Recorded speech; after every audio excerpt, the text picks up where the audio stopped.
Hello बच्चों, let's read the question. The question says a rhombus sheet whose perimeter is 32 meter and whose diagonal is 10 meter long is painted on both sides at the rate of rupees 5 per meter square.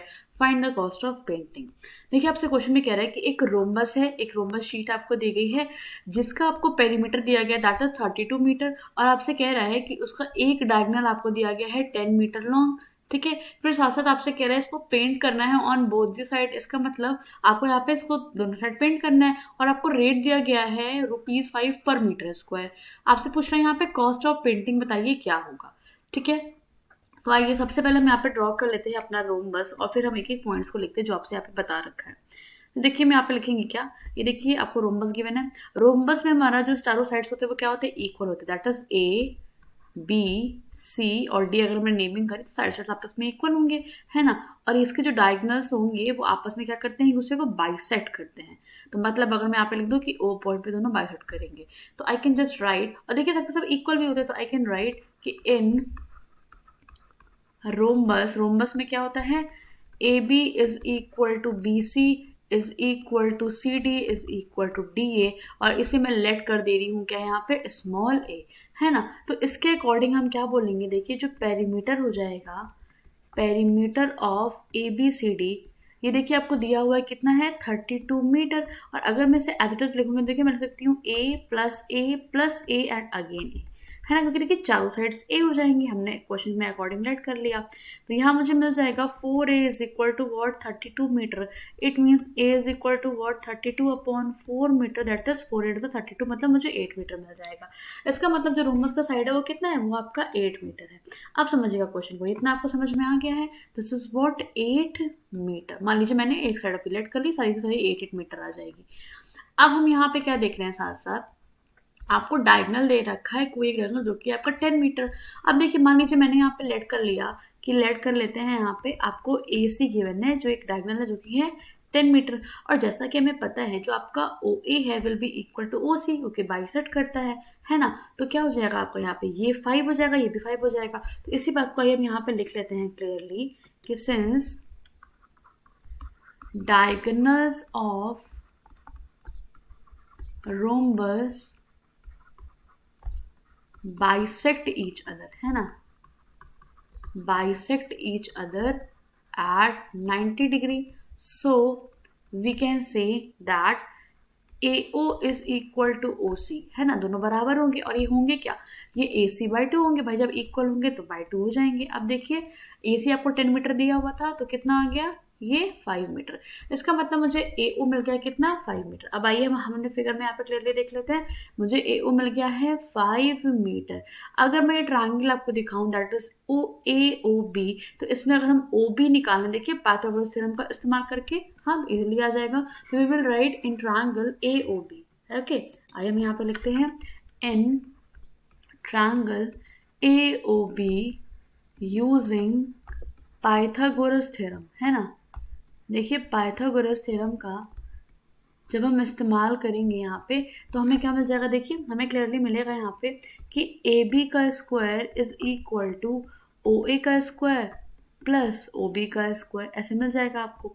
अब देखिए A B आपको question में पता था ना, जो कि आपने देखिए अभी जस्ट निकाला था, जो कि आपको मिला था कि यहाँ पे एग्जैक्टली आप देख सकते हैं ए बी आपको देखिए 8 मीटर मिला था, तो हम इसकी वैल्यू यहाँ पे रख देंगे दैट इज 8 मीटर स्क्वायर। और ओ ए देखिए अभी आपने जस्ट निकाला कितना आया है 5 मीटर स्क्वायर। ओ बी मुझे नहीं पता है तो मैं इसे अलग रहने दूंगी। अब देखिए यहाँ मुझे क्या मिल जाएगा 64 मीटर स्क्वायर, और यहाँ मुझे क्या मिलेगा 5 मीटर का होल स्क्वायर है, इधर का नेगेटिव हो जाएगा, यहाँ मुझे मिलेगा ओ बी का स्क्वायर। अब आप देख सकते हैं यहाँ आपको मिल रहा है 64 मीटर स्क्वायर, 5 मीटर का स्क्वायर ओपन होकर दे देगा 25 metre square is equal to what, O B का स्क्वायर। तो देखिए मुझे अभी -4 की वैल्यू कितनी मिल जाएगी, एग्जैक्टली आप देख सकते हैं मुझे वैल्यू मिलेगी 39। So I can just write on the next page that O B का square is equal to what 39, है ना। तो ओ बी की वैल्यू कितनी आ जाएगी, √39 मीटर, है ना, ये आपको वैल्यू मिल जाएगी। अब समझिएगा जब आपको ओ बी की वैल्यू इतनी मिल चुकी है, सो अब हम कह सकते हैं ना कि देयरफॉर जो आपका बी डी जो दूसरा डायगोनल है वो क्या हो जाएगा, वो आपका हो जाएगा O B plus O D. और जैसा कि हमें पता है कि जो ओ बी होगा will be equal to O D, और इसकी भी वैल्यू कितनी हो जाएगी √39 मीटर। ऐसा क्यों हो रहा है? क्योंकि दोनों डायगोनल्स आपस में इक्वल होते हैं, बाइसेक्ट करते हैं। ठीक है, तो आप देख सकते हैं बी डी मुझे कितना मिल जाएगा, B D will be equal to √39 metre plus √39 metre, और ये देखिए आपको ऐड करके वैल्यू कितनी दे देगा, 2√39 मीटर। ठीक है, ये आपको क्या मिल गया है, दूसरा diagonal, that is B D. Now we can say that area of जो आपका रोम्बस आ जाएगा, ठीक है, ये देखिए कितना होता है, ये आपको होता है half into D1 into D2, जहाँ पे D1 D2 आपके दोनों डायगोनल्स होते हैं। और मैंने देखिए क्वेश्चन में यहाँ फिगर में क्या नेम किया है, AC मल्टीप्लीकेशन BD, है ना। अब देखिए वैल्यूज रख देंगे 1/2। AC देखिए अभी मैं जस्ट यहाँ पे देखा था कितना हमें मिला था, क्वेश्चन में दिया था, दैट इज 10 मीटर। और BD आपने अभी जस्ट निकाला है कितना है, 2√39 मीटर। अब आइए हम इसी को सॉल्व यहाँ पे कर लेते हैं। तो हमें क्या मिल जाएगा, हमें यहाँ पे एरिया मिलेगा एग्जैक्टली, देखिए 1/2 लिखा है, और यहाँ पे आपको क्या मिल रहा है, 20√39 मीटर स्क्वायर। देखिए 2 1 2, 2 10 20, तो आपको कितना मिल गया ओवरऑल, आपको यहाँ पे वैल्यू मिल गई 10√39 मीटर स्क्वायर। और देखिए जब हम इसे सॉर्ट आउट करेंगे यहाँ पे, तो हमें वैल्यू कितनी मिल जाएगी overall, 62.45 metre square. Okay, so this will be what, this will be the area of rhombus. But याद रखिएगा ये आपका एक साइड का है ना, आपसे बोला गया है कि आपको पेंट करना है फिर रोम्बस को दोनों साइड से। तो वी विल से कि so area of rhombus of both side, है ना, जो आगे रहेगा वही आपका पीछे भी रहेगा। तो क्या हो जाएगा, 2 times area of rhombus, that is 2 multiplication 62.45 metre square. तो देखिए आपको मल्टीप्लाई करके यहाँ पे वैल्यू कितनी मिल जाएगी इजीली। आप जब यहाँ पे मल्टीप्लीकेशन करेंगे तो हमें मिलेगा, देखिए 5 2 10, 2 4 8 का एक 9, देन हमें मिल जाएगा यहाँ पे 2 2 4 एंड 6 2 12। ठीक है, इस तरीके से हमें मिल जाएगा, ये वैल्यू हमें मिल जाएगी। ये है आपका पूरा एरिया जो कि आपको बोथ साइड से पेंट करना है। अब हम यहाँ पे देखिए कॉस्ट के बारे में लिखेंगे कि हमें क्वेश्चन में दिया क्या गया था, आपको यहाँ दिया था कि कॉस्ट ऑफ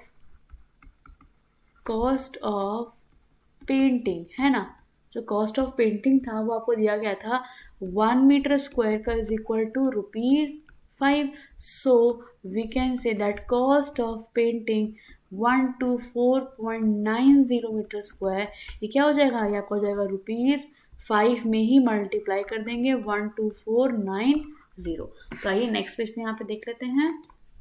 यस, वापस से मल्टीप्लाई करेंगे रुपीज़ में, 5 मल्टीप्लाई 124.90, तो देखिए पॉइंट हटेगा आपका, नीचे यहाँ पे डबल जीरो आ जाएंगे, 0 0 कैंसिल आउट हो जाएगा। 5 1 5, 5 2 10, इट मीन्स हमें क्या मिल जाएगा, ₹1249/2। दैट मीन्स हमें क्या मिल जाएगा, रुपीज़, यहाँ पे हम सॉल्व करेंगे तो 2 6 12, देन 2 2 4, उसके बाद हमें यहाँ पे वैल्यू मिल जाएगी 2 4 8.5, ऐसा करके मिलेगा, देन ₹0, है ना, ये हमें यहाँ मिल गया। लेकिन अगर आप ध्यान से देखेंगे तो ये कुछ हद तक नियरली इक्वल टू, आप इसको ऐसा लिख सकते हैं इसकी वैल्यू को, यस ये आपका नियरली इक्वल टू क्या हो जाएगा, ₹625। Okay, and this will be your final answer. यही आपका यहाँ पे कॉस्ट बन जाएगा ओवरऑल। ठीक है, cost of painting. Okay, so hope you all understood it well. Best of luck. Thank you.